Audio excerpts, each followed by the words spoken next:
Buenos días, ingeniero y compañeros. A continuación les vamos a explicar algunos de los ejercicios del libro de análisis de circuitos de los capítulos 3 y 4. Ejercicios. Cierto material tiene una resistencia de 100 ohmios a temperatura ambiente, es decir, 20 grados centígrados, y de 150 ohmios a menos 25 grados centígrados. Literal A. El material tiene un coeficiente de temperatura positivo o negativo. Explique brevemente. Bueno, pues el material tiene un coeficiente positivo, ya que la resistencia aumenta conforme se incrementa la temperatura. Así como mientras la temperatura se va incrementando, también el número de electrones de carga aumenta, lo que resulta en más corriente. Entonces, un incremento en la temperatura resulta en una disminución de la resistencia. Y debido a esto, estos materiales tienen coeficientes de temperatura negativos. Literal B. Determine el valor del coeficiente de temperatura a 20 grados centígrados. Reemplazamos en la fórmula T2 es igual a T1 menos T por R2 sobre R1 más T. Reemplazamos los valores quedándonos así. T2 es igual a 20 grados centígrados menos, abrimos paréntesis, menos 25 grados centígrados, cerramos paréntesis y multiplicamos por la resistencia 2, que serían los 100 ohms, sobre la resistencia 1, que es 150 ohms. Y le sumamos la temperatura, que era de menos 25 grados centígrados. Esto nos da un valor de 11,66 grados centígrados. Muchas gracias. A continuación, mi compañero. Bueno, buen día. Este es el video que va a explicar una parte de los ejercicios de la tarea 2. En este caso yo les voy a hablar sobre el capítulo 4, ley de Ohm, es referente al ejercicio 1. Listo. Nosotros tenemos para el ejercicio, nos pide que observemos el diagrama. Tenemos la fuente, una corriente que va en una dirección, y el voltaje y la resistencia que va con un voltaje de más a menos en este pequeño circuito. Este pequeño circuito nos muestra la gráfica o el diagrama en sí de lo que es la ley de Ohm. ¿Y qué es la ley de Ohm? La ley de Ohm es una fórmula universal que aquí nos explica, por ejemplo, aquí observamos el, el circuito de una manera más práctica. Aquí tenemos la fuente, aquí tenemos la resistencia y aquí tenemos la corriente, donde tenemos un amperímetro y un ómetro para poder medir. Entonces aquí estamos observando la corriente, que en este caso lo están midiendo en serie, perdón, el voltaje, que es un voltímetro, para poder ver a cuántos voltios está yendo. Y lo mismo está conectado acá, aquí sí está conectado en serie, que es el amperímetro para ver a qué corriente está. Entonces aquí lo que está usando es para poder, tenemos la voltaje, tenemos corriente, entonces lo que estamos usando aquí es para encontrar la resistencia. Aplicando, como ejemplo, el diagrama teórico que les mencioné anteriormente sobre la ley de Ohm. Un ejemplo de la ley de Ohm es que la intensidad de corriente es igual al voltaje dividido a la resistencia. Esa en sí es la ley universal de Ohm. Entonces acá lo único que tenemos que hacer es simplemente unos despejes donde nos quedaría que la resistencia es igual al voltaje dividido a la corriente. Entonces aquí tenemos varios ejemplos, representado también por el circuito. Acá tenemos, por ejemplo, lo que mencioné para poder encontrar la resistencia. Entonces, este tipo de fórmulas y este tipo de teoría es lo que tenemos que explicar para el ejercicio 1.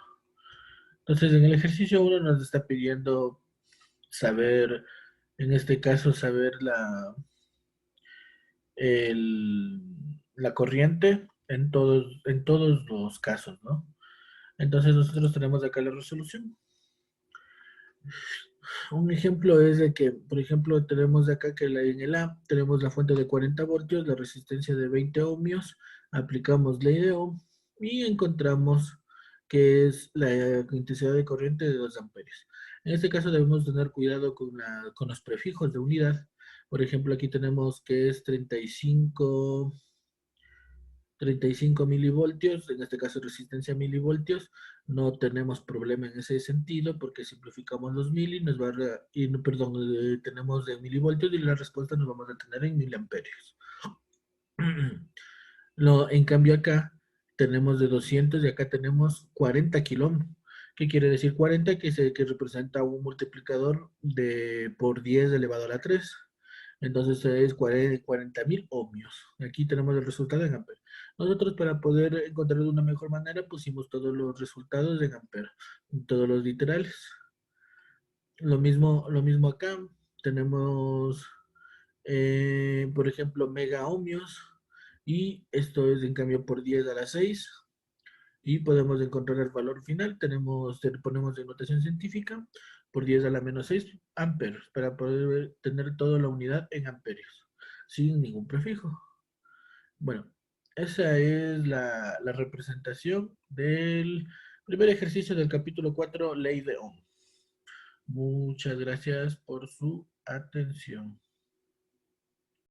Buenos días con todos. Hoy, en este momento voy a presentar el ejercicio número 47 del deber, que dice lo siguiente. Una lámpara gratuita de seguridad nocturna de 40 watts se enciende por 9 horas. Literal A. Determine la energía usada en joules. Literal B.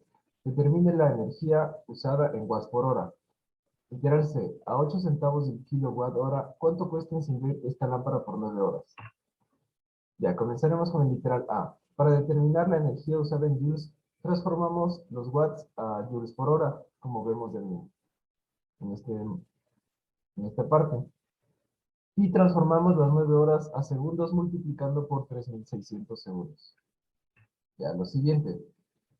En el literal B, determina la energía usada en watts por hora. Simplemente multiplicamos los 40 watts por las 9 horas. Sale 360 watts hora. Ya, literal C. A 8 centavos del kilowatt hora, ¿cuánto cuesta encender esta lámpara por 9 horas? Transformamos los 40 watts a 0.04 kilowatts, dado que los 8 centavos están en kilowatts hora. Ya, y multiplicamos por las 9 horas y por los 8 centavos kilowatts hora, que nos da un total de 0.03 centavos por las 9 horas que estuvo encendida la lámpara. Eso sería todo. Bueno, a continuación y finalmente les voy a presentar nuestro último ejercicio. Es el ejercicio número 57 del capítulo 4 que tiene como enunciado. La potencia de entrada de un dispositivo es de 110 watts. Si la potencia que se pierde debido a varias ineficiencias es de 190 watts, ¿cuál será la eficiencia de nuestro dispositivo?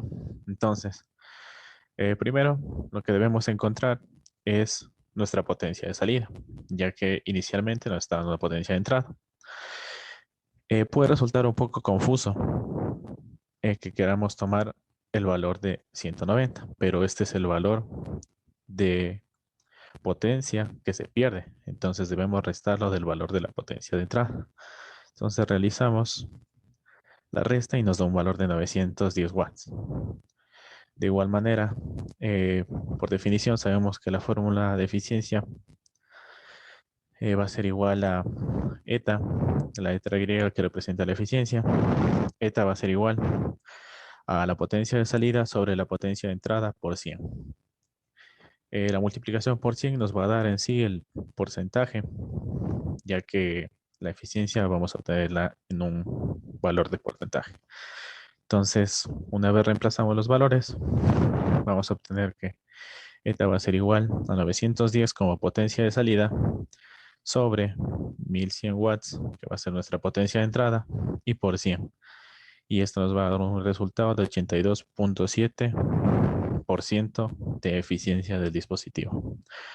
Eso sería todo y con eso estaríamos finalizando nuestra presentación sobre los ejercicios de la tarea 2. Muchas gracias.